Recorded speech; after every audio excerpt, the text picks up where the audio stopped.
Hello students, welcome to K2 Institute. So today we are going to continue our chapter number 4 of class 12 polity, which is your international organization. So in the previous lectures we have discussed about the reforms that were required in the structure of the United Nations.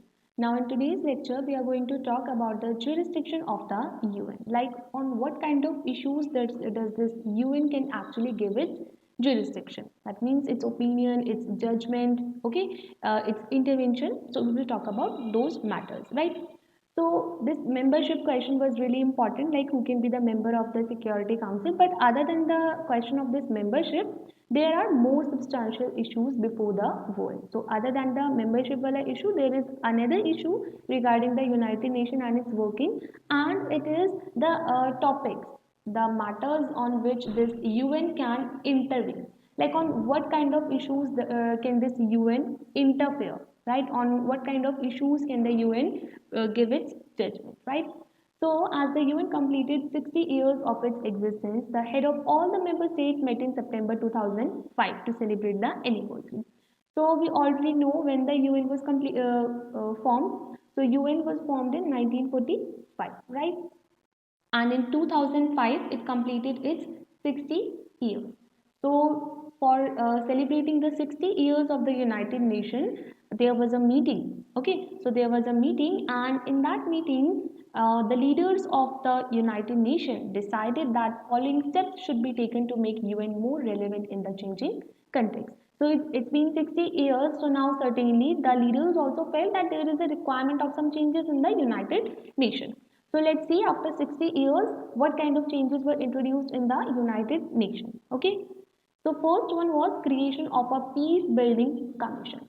So let me just explain you what is this peace building commission. Peace building commission. So basically it is a commission which will be working as a military force or a paramilitary force that would go into the war torn area in order to provide some support to the humanity. Okay, so basically all the member countries will send some of their representatives into the peace building commission, and what they will do, they will act like the military forces and they will be going to those areas which are war hit, and they will give support, they will provide the ground level support to the humans who are suffering from these war, okay, these war or these conflicts, right? So that is a peace building commission. For example, in the recent time you have read about, the peace building commission of the United Nations that is working on the ground level in Gaza Strip. As we already know that Israel has declared a war on Palestine. So in the Gaza Strip there are so many atrocities, there is so much mass killing. So for providing some humanitarian support, this peace building commission of the UN is working in the Gaza Strip, right? Next is acceptance of the responsibility of the international community in case of failures of national government to protect their own citizens from atrocities. So basically, let's say if there is one country who is not able to deal with the domestic affairs. That means a government who has failed to control the population, to develop, to growth. So in that case, what the United Nations will do, it will replace the national government. It will replace the national government, and it would be directly controlling that territory, right? That territory would be directly under the control of the United Nations. For example, again, Jerusalem. For example, Jerusalem. So Jerusalem is the capital of Palestine, as well as the Israel also claims that Jerusalem is the capital of Israel. So it was a disputed area, right? So now what UN has done? UN took the control of Jerusalem directly. Okay, that was the case. Establishment of Human Rights Council, operational since 19 June 2006. So human right, what do you understand by human rights? So human rights means the basic economic, social, political rights that must be given to each and every human who is a member of country, right? Regardless of the citizenship also, human rights is something that is very basic, right? And it should not be denied to any individual. So to ensure that every individual is being granted these human rights, again a council was established, okay, and the name is HRC, Human Rights Council, and it came into operation in 2006, 19 June, right?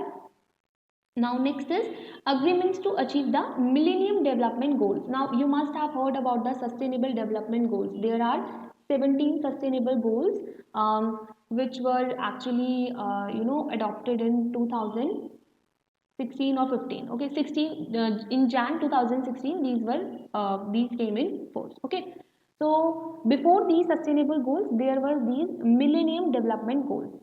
So Millennium Development Goals are just a we can say predecessor to the Sustainable Development Goal, and the aim was quite similar, that we have to focus on the development in such a way that it should not hamper the future generation. We have to develop the world but in a sustainable fashion, right?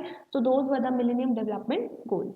Now second is condemnation of the terrorism in all its form and manifestation. Of course, so terrorism is the major issue that was seen in the late 90s, right? So to deal with this terrorism at the United Nations, all the leaders had condemned this terrorism in every form. Like every form of terrorism is condemned. Okay. Next is creation of democracy fund. So again, there will be a democracy fund that would be created, and it would, work towards establishing democratic government in the entire world. Second is an agreement to wind up the trusteeship council. So I have already talked about this trusteeship council when we were talking about the structure of the United Nations, but let me just summarize it.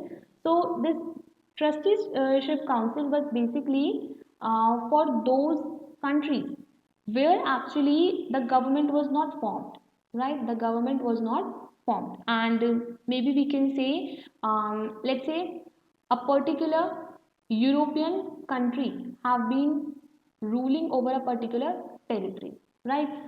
So in order to give, or in order to grant independence to this particular territory from the colonialism, so in for that this trusteeship council was working. But by the time of 2005 there were no such territory left to be get independent, right? So almost all the major countries of the world were independent by the time of 2005, so eventually there was no need of this trusteeship council anymore. So an agreement was done to wind up the trusteeship council, because now the purpose for which the trusteeship council was framed, now that work has been done, the job has been done, there is no longer any requirement for the trusteeship council, so that was decided to be winded up, right? Okay, now it is not hard to see that these are equally contentious issues for the UN. So definitely, now you would realize that these are equally important issues for the United Nations, right? Like you have made the peace building commission, but what should a peace building commission do, right? You have to define its role properly. How can you just say that a peace building commission will be framed? What exactly will it do? Okay, there are so many conflicts that happen all over the world. Which particular conflicts would this peace building commission intervene in, right? Whether it would intervene in the domestic matter of a country, or whether it would intervene when two countries are involved, or when a dictatorship government is maybe having a genocide. So what exactly is that definition of the conflict in which this UN peace building commission is supposed to intervene, right? Is it possible or even desirable for it to intervene in each and every conflict, like whether it's a small conflict, a domestic conflict, a conflict between two states, two nations, or anything? Is it really even desirable for the UN peace building commission to intervene? Similarly, what is the responsibility of the international community in dealing with atrocities? International community की क्या responsibility है, ठीक है? What are human rights, and who should determine the level of human right violation and of course of action to be taken when they are violated? Now what do you understand by this human right commission? Like what kind of human rights you are talking about, and what level of human rights you are talking about, and if someone is violating these human rights, what kind of actions you will be taking, right? That has not been clarified. Given that so many countries are still a part of the developing world, how realistic is it for the UN to achieve an ambitious set of goals such as those listed in the Sustainable Goals?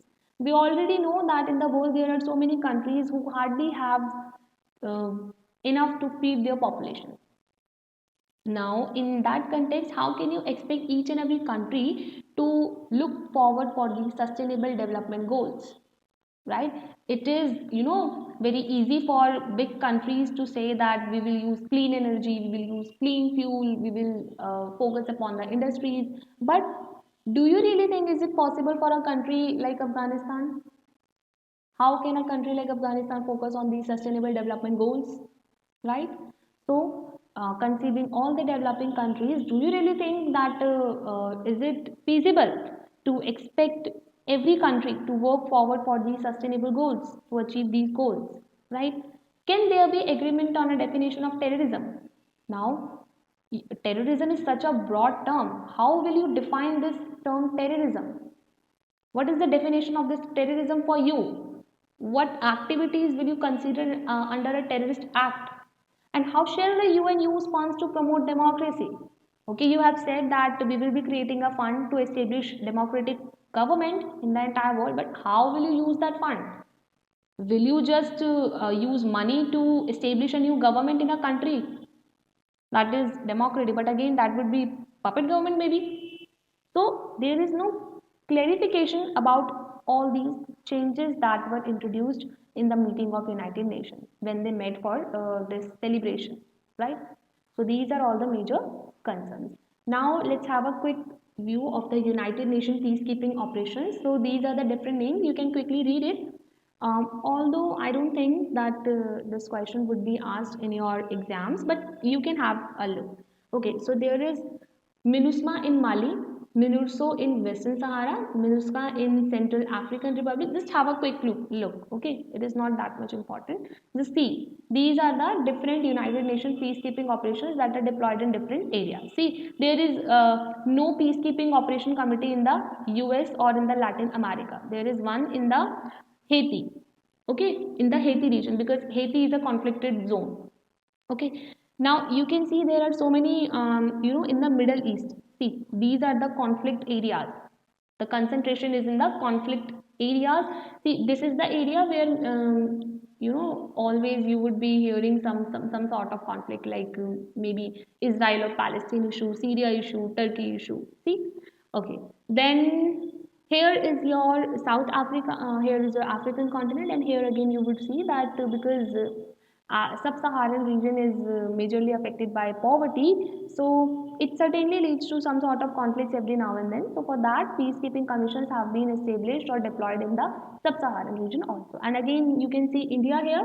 So India and Pakistan, and again we have, every now and then there are some conflicts between India and Pakistan. So at the border of India and Pakistan, that is the LOC, line of control. Okay, POK, line of control. Okay, so in that area, UN Peacekeeping Commission has been deployed, right?